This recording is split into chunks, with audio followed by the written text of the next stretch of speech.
চিকিৎসার জন্য বিদেশে নিয়ে যাওয়া হয়েছে। আমরা গত পরশুদিন দেখলাম একজন শহীদ হয়েছে।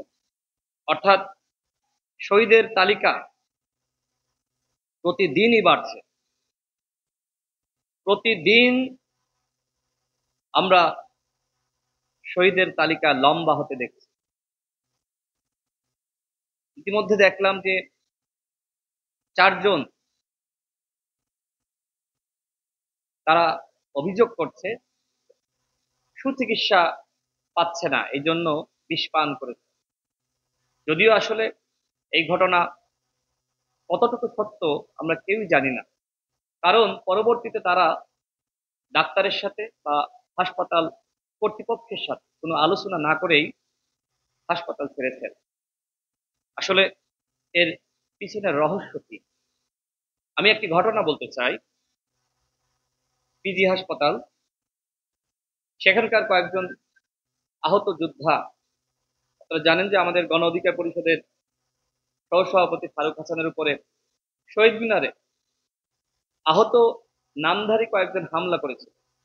এরপরে ফারুক হাসান সেখানে চিকিৎসার জন্য ভর্তি হন। যারা প্রকৃত আহত তাদের অনেকে ফারুক হাসানকে দেখতে এসেছিলেন। তারা যে বিষয়টি আমাদেরকে জানিয়েছিলেন, এমনকি ফারুক হাসানকে, যে কিছু ব্যক্তিকে বিভিন্ন হাসপাতালে ভর্তি করে রাখা হয়েছে। এদের একটি উদ্দেশ্য আছে এবং এদের পিছনে গুরু আছে।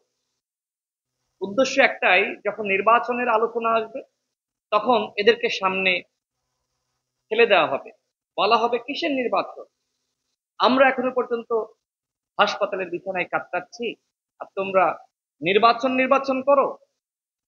এই ঘটনার একটু প্রমাণ দেখেন। বিএনপির নেতা রুহুল কবির রিজভী সাহেব, তিনি জাতীয় চক্ষু বিজ্ঞান হাসপাতালে ওই 4 জন রোগীকে দেখতে গিয়েছিল। এরপরে কয়েকজন আহত নামধারী তারা তার সাথে এক ধরনের বেয়াদবি করেছে। ভিডিও দেখেন নাই? যেখানে সরকারকে ধরার কথা, স্বাস্থ্য উপদেষ্টাকে ধরার কথা, তার পদত্যাগ দাবি করার কথা, যে তিনি ব্যর্থ হয়েছেন, সেটি না করে রাজনৈতিক দলগুলোকে বিভিন্নভাবে কটাক্ষ করা হচ্ছে। আমি তাদেরকে কেন বলছি আহত নামধারী? কারণ ওই সিন্ডিকেটের অংশ ফারুক হাসানের উপরে হামলা করেছিল শহীদ মিনারে। একজনের নামে, দুঃখিত, 4 জনের নামে মামলা করা হয়েছিল। এর প্রেক্ষিতে 2 জনকে গ্রেপ্তার করা হয়েছিল। তাদেরকে জামিন করিয়েছিল এনসিপির শীর্ষ নেতা সার্জিস। এর সাথে আরো যুক্ত ছিল জুলাই স্মৃতি ফাউন্ডেশনের যিনি সংগ্রামী সিইও ছিলেন, পদত্যাগ করেছেন, শহীদ মুগ্ধের ভাই স্নিগ্ধ।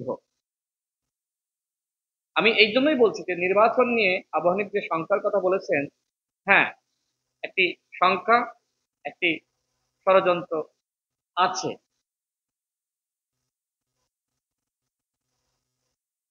গণ অধিকার পরিষদের পক্ষ থেকে আমরা সবসময় বলেছি